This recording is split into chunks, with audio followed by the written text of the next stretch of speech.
Hello everyone, this is Ross from retrodreambeam. I'm an eBay seller full-time. I've been doing this with my fiance for more than 3 years now. Don't forget to like the video and subscribe to the channel. Sorry I'm still in the setup. It's just what we have to work with today. So this is the stuff we were shipping out for Thursday. Seems like the holiday sales finally slowed down. I don't know if people realize it's going to be next Wednesday. So I don't know if we're going to get like panic sales over the weekend. But this was finally a slowdown. Still good sales. So we're just going to jump right into it. The first thing is going to be these QRF military. These are like World War II. These are going to be like various different vehicles. A MAD 2 maybe and a MAD 1. I'm not too sure if the particular SKU right here is just for like stores when they're supposed to like, categorize them, or if they were actually particular tank names. But there's two of these. These end up going for about $15 and like 64 cents plus shipping. Everything's going to be plus shipping. All right, next up is going to be, 1 second, it's going to be a combo order as well. So that was a combo order. This one is going to be Star Wars Imperial Assault. These are going to be a bunch of incomplete cards for some of the villain packs. So there's 6 cards from the ISB Infiltrator pack, and then there's also 4 cards from the Assault Hired Guns. So these are just different enemies that the Empire can use. It's going to be the Empire against a bunch of rebels. It's going to be a board game based off of Descent Journeys in the Dark 2nd Edition. This is their Star Wars sci-fi one. People can still use these even though they're incomplete. You're missing some tokens, you're missing miniatures. And then some of these are like upgrades where you can like modular add them in, so you don't have to worry about having all the stuff. So yeah, end up going for $10.48. These could be worth a lot more depending on what expansion pack they are and if they actually do have the miniature and the other pieces. All right, moving along, we have, these are lower sales, which is fine, perfectly fine. CNC right here, 2 of these metal tanks. Got a bunch of these a long time ago. Maybe I can take it out. Sorry, this is like a bad camera. This is the best I can do right now. Sorry, everyone. But yeah, these CNC metal ships, there's 2 of them. I don't know which ones they are. I took really good pictures. And then there's like some little pieces that attached on the back here that I'm assuming are for these as well.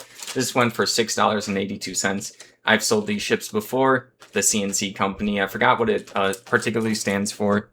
There's like one time before we were recording where I got like a big batch of them, and I think almost all of them sold. So I'm like, oh, that CNC stuff's good. So whenever I see it, I pick it up. And they are more rare. It is more rare for me to find like naval ships and fighter jets and like the extra vehicles. It's easier to find tanks. Tanks are pretty good, but like infantry and stuff, you see me sell that more. All right, moving along, we have Frostgrave. This is going to be a wizard necromancer, like a skirmish game. I think it's based off of something Warhammer. I talked to one person about this like a year ago. I picked their brain when I saw them buying the base book somewhere. I was like, oh, can I talk to you about Frostgrave? I just wanted to know more. That's how I learn sometimes about this stuff, is I'll have like a singular conversation with someone and I'll actually be interested, and I want to know like what they like about it. I play a bunch of games too, so maybe they're going to sell me on the game as well. I've been sold on games too. So Frostgrave, Thaw of the Lich Lord. This is going to be an expansion booklet. I haven't sold expansion booklets before. There's also a 2nd edition core book. I have a ton of the base core book. We've sold that. It's probably our highest quantity item we've sold on eBay since we started. I'll sell like 5 or 10, then I'll find some other place trying to get rid of 5 or 10 because there's a 2nd edition, but the players will still play the 1st edition. You pick like a wizard or a necromancer, and then you have like, some skeletons or whatever else within your theme. And then I think you play on like a 3-foot by 2-foot table or something like that. So you have a little battle. It's like a quick one. I think you can also use any miniatures. It doesn't have to be the Frostgrave one. So I think people can use their Warhammer miniatures. But yeah, this expansion booklet went for $15.39. That's about what I get for the base core book as well. So someone's going to appreciate the extra stuff there. All right, moving along, we have a vintage dice. So right here is going to be, it's like a D10. Oh, sorry, you can't get a good focus on it, but it has the pips are just the circular dots, so it's not going to actually be like the numbers, like not the Roman numerals. It's just going to be like the actual pips, the dots, and it goes 1 through 10. Or actually, I think the 10 is just a blank, which is 0, which you're supposed to know is a 10. But yeah, someone said that this went to like some particular set that they remember, but they'd never seen like this orange cone color that they said, so they picked it up, but that's what they said in their notes. This went for $12.59. People are always looking for specific colors, specific years of dice, and they use them for all sorts of games. A lot of collecting. Do I have my dice? I do have a dice collection somewhere. It's not like super fancy. It's kind of like just basic D20s for when I was playing Magic the Gathering. All right, next up is going to be a super cool thing. This is Parker Brothers. This is going to be Clue VCR mystery game. I haven't played this one. I played a different one where it's like a bigger box. I think it's like a horror themed board game. They're super cool. You pop in the like the VCR and you actually play a game along with it. So yeah, someone's gonna appreciate this one. I'm not sure why I listed this one. This was listed a long time ago. I feel like Annetta would have liked playing this one. I don't think she's ever played like these vintage VCR games. I've only played one of them. Like I said, I forget the horror themed one. I can kind of picture it. I played it in 2013. I just remember the year I played it, so that's a long time ago. $13.30. So yeah, this is a weird combo of physical media with the board game and then like a cool little crossover. You know, you don't know who's gonna pick it up. All right, moving along. This one's super cool. I love Aliens and Predators, like the movies, like the old ones. This is going to be some of like, it was like a starter deck for the cards, and then someone took out some of the stuff. So it has only 25 cards, and then it has like the tokens and then the 2 rule books here. So yeah, a lot of these cool like vintage dead card games I'll pick up. Someone will eventually appreciate it. Some of them are worth a lot of money if you get like special rares, sealed stuff. It really depends. $14 for this one. Remember that person sent a $10 offer. I was like, I want to get a little bit more out of this one. And then they actually went up. Normally Annetta deals with the offers. When I send the offers, it's like I send the counter off and then someone goes, boop, decline. Normally for me, I had bad luck with that one. That one, I'm happy they're going to appreciate it. If not, if they were going to cancel, I was just going to keep those. I thought that was cool. I like those movies.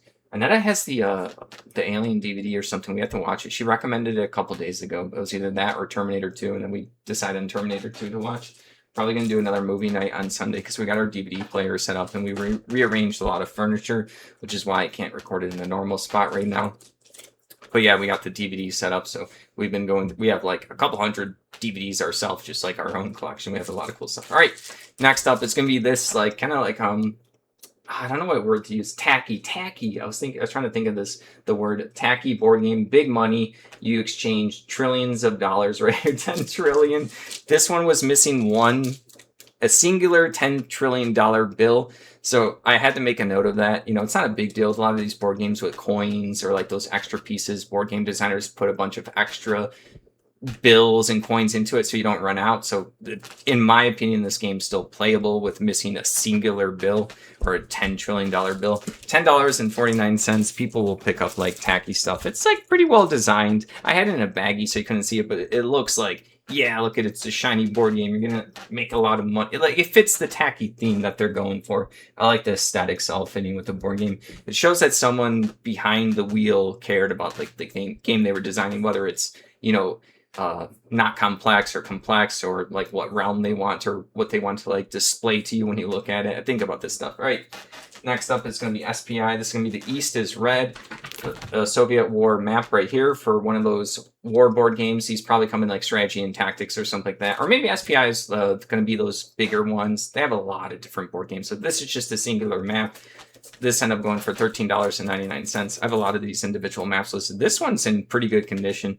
Even in like kind of janky condition, you can still sell them because like people still want to use them. You know, a lot of these games, that one's from 1975 at that point. It's been, what, 50 years? That's crazy. That's cool to think about. I don't know. Sometimes I sit back and think of like, wow, this thing is like, that thing is older than me. It's still in good condition. And I'm selling it. All right. Next up, I'm not going to say this. I can't pronounce this. It's like in German. It has like a long title. It's the last days of the Wehrmacht in the East. And there's this Gotterdammerung or something. I don't know. Military book on tank or some kind of particular war or battle. People like to pick this stuff up. I have hardcovers. This one's like a trade paperback. Do pretty well with them. People like to read this stuff. $9.44. All right, and then we got, well, 3 more things, but only 2 more things to show you guys. So the next thing is going to be, last thing on eBay, it's going to be a teddy bear ornament on a unicycle with 2 candy canes. We'll get occasional ornaments. We'll list them. They'll sell year-round, but obviously this one is probably a gift, or maybe they just want to, like, last minute, they're like, I want another little ornament on my tree, or they were just, like, browsing on eBay looking for, maybe they were ordering for someone else, and then they saw this popped up on their feed, and they're like, oh, that's a cute one for this year or next year. $8.40 for that one. All right, and then there was, I forgot what other platform. I want to say Mercari or Bonanza. Actually, Mercari. Annetta listed some beauty products. I think that's a particular, like, I think that's a proper phrase.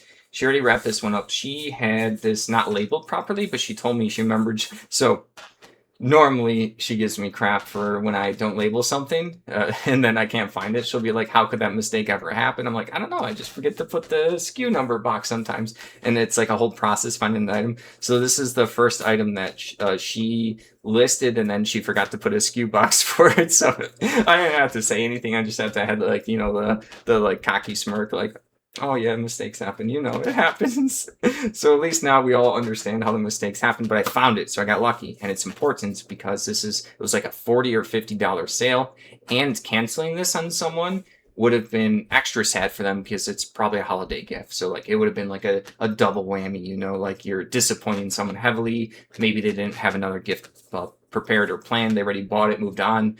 So it would have been sad for them, would have been sad for us. We would have lost the potential money, and this was just sitting in a box. So yeah, it was one of these. This is like Unjardin sur Lanil, Hermes Paris brand or something, some kind of, I'm assuming, washing stuff, either like, you know, soap and conditioner, or like a combo kit, body shower gel. There you go. People really care about this stuff. Can be really expensive. And then there's another similar one that she must have pulled and maybe packed it up yesterday. I don't know where it is right now. Same thing. It was like $40 or $50. Same thing. It was like one of these. I think it was a combo order, I'm gonna assume. I didn't get up to date on it. I forgot to ask her, like, was it a combo order or not. But I assume that they're gonna get, you know, the shower gel right here, and then maybe conditioner or soap or something like that. Whatever else combo beauty products they want. That's everything. Thank you for watching. Don't forget to like the video and subscribe to the channel. If you'd like to help support us, take a look at our links down below. Have a good one.